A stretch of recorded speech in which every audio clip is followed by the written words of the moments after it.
सभी पत्रकार बंधुओं को नमस्कार।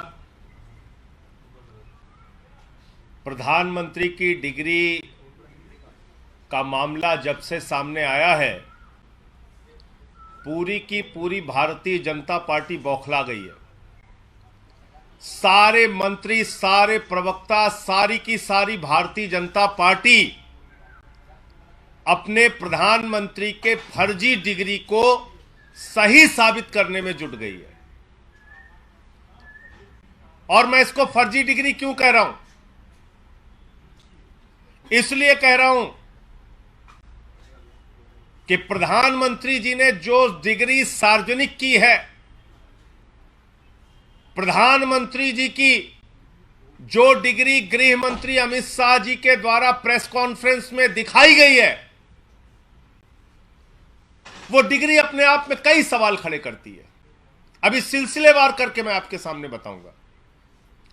लेकिन एक बात बहुत स्पष्ट है कि भारत के चुनाव आयोग का नियम यह कहता है कि अगर आप अपनी संपत्ति के बारे में कोई गलत जानकारी देते हैं, अगर आप अपनी डिग्री के बारे में कोई जानकारी गलत देते हैं, तो आपकी सदस्यता रद्द हो सकती है। यानी भारत के प्रधानमंत्री की डिग्री जांच करा ली जाए, वो फर्जी निकलती है तो मोदी जी की सदस्यता पूरी तरीके से रद्द हो जाएगी।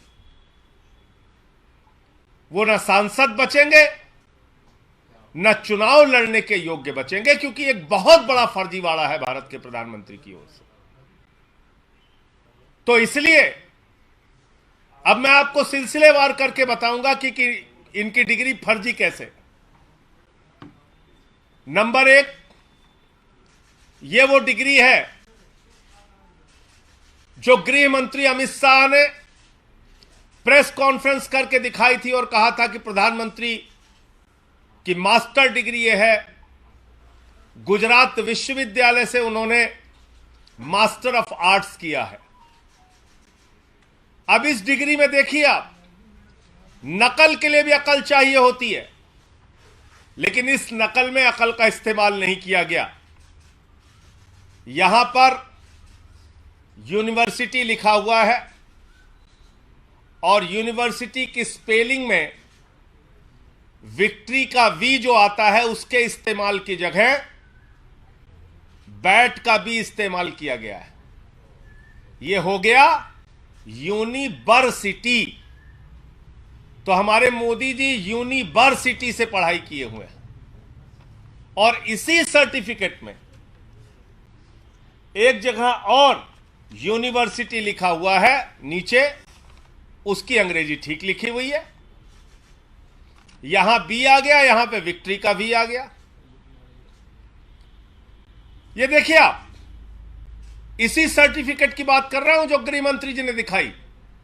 दूसरा, मास्टर ऑफ आर्ट्स जिस फॉन्ट के अंदर लिखा गया है, जिस फॉन्ट में यानी कि जिस लिपि शैली में मास्टर ऑफ आर्ट्स लिखा गया है, इस लिपि शैली की शुरुआत 1992 में हुई है। यह फॉन्ट, यह लिपि शैली, मास्टर ऑफ आर्ट्स जिसमें लिखा गया है, यह लिपि शैली आई है, यह फॉन्ट आया है 1992 में। और प्रधानमंत्री जी का क्या दावा है कि उन्होंने 1983 में ही एमए पास कर लिया था। यह है दूसरा सवाल। अब तीसरा सवाल और सबसे बड़ा सवाल यह है प्रधानमंत्री जी का।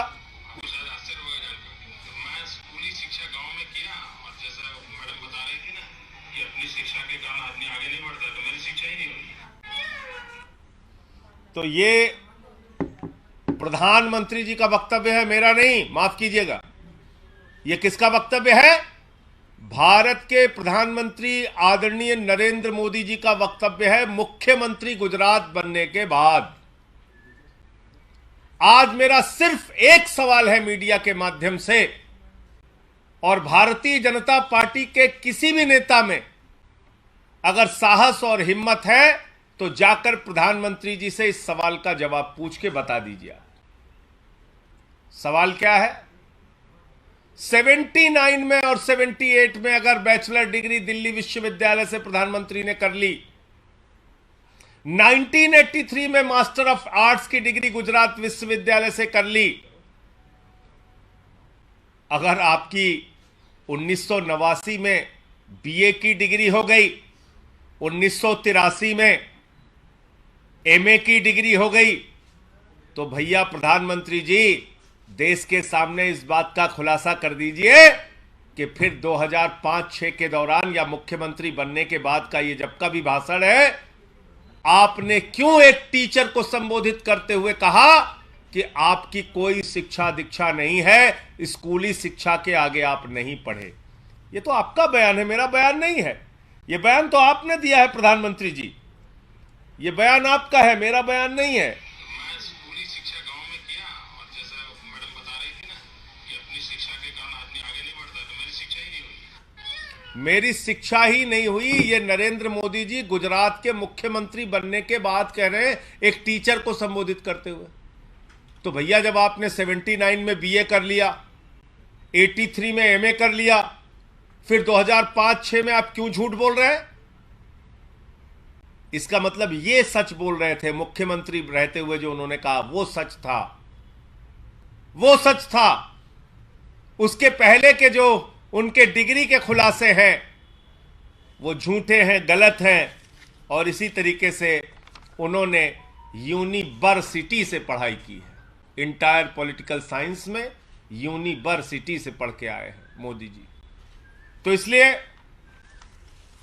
गुजरात हाई कोर्ट का जो फैसला आया वो अपने आप में बड़ा ही चौंकाने वाला है, हास्यास्पद है कि सीआईसी ने ऑर्डर दिया था डिग्री दिखाने के लिए, गुजरात का विश्वविद्यालय गया हाई कोर्ट में कि डिग्री ना दिखाई जाए, और गुजरात के हाई कोर्ट ने जुर्माना कर दिया अरविंद केजरीवाल जी के ऊपर, जिसका कोई लेना देना नहीं। वो गए भी नहीं अपील में। तो इसका मतलब दाल में काला नहीं, पूरी की पूरी दाल काली है। और नकल के लिए भी अकल चाहिए, उस अकल का भी इस्तेमाल यह डिग्री दिखाते समय नहीं किया गया है। और बीजेपी की सारी लीडरशिप और स्वयं प्रधानमंत्री जी जवाब दें कि 79 में अगर आपने बीए किया, 83 में आपने एमए किया, तो 2005-6 में आपने क्यों कहा कि आपने कोई शिक्षा स्कूली शिक्षा के बाद नहीं की है? अर्थात या तो आपकी डिग्री फर्जी है या आपका बयान झूठा है। दो में से एक ही बात हो सकती है। आपका कोई प्रश्न हो आप पूछ सकते हैं।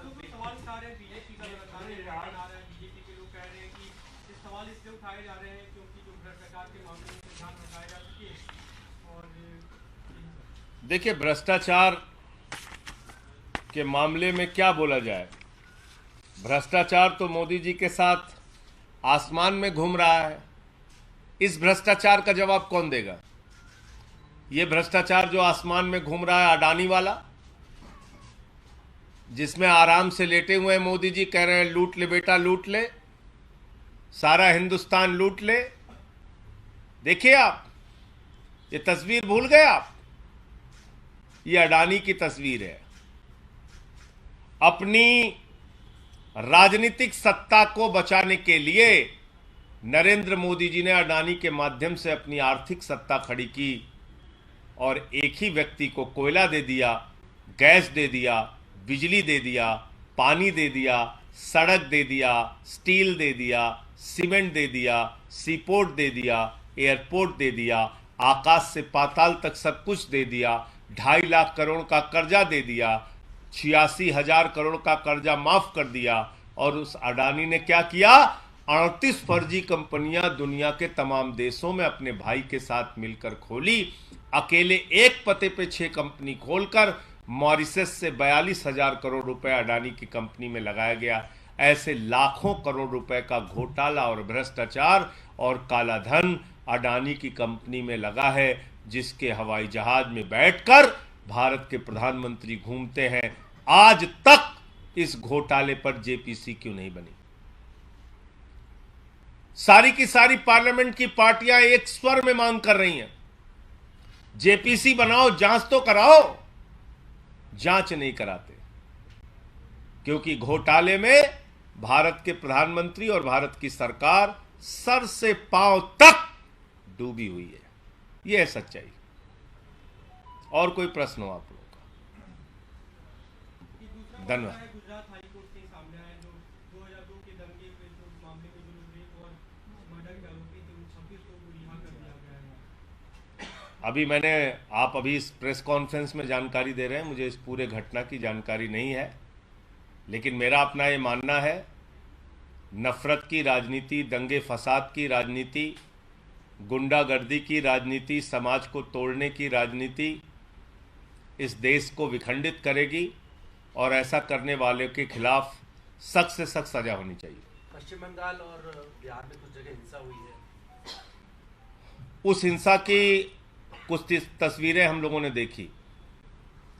पहली बात तो भगवान श्री राम की मर्यादा के विपरीत, उनका जो जीवन चरित्र था उसके विपरीत जाकर अगर हम रामनवमी के जुलूस में राष्ट्रपिता महात्मा गांधी के हत्यारे गोडसे की फोटो लेके घूमेंगे तो फिर ये बहुत बड़ा सवाल है हमारी व्यवस्था के ऊपर कि आखिर राष्ट्रपिता महात्मा गांधी के हत्यारे की तस्वीर का, गोडसे की तस्वीर का रामनवमी के जुलूस से क्या लेना देना है?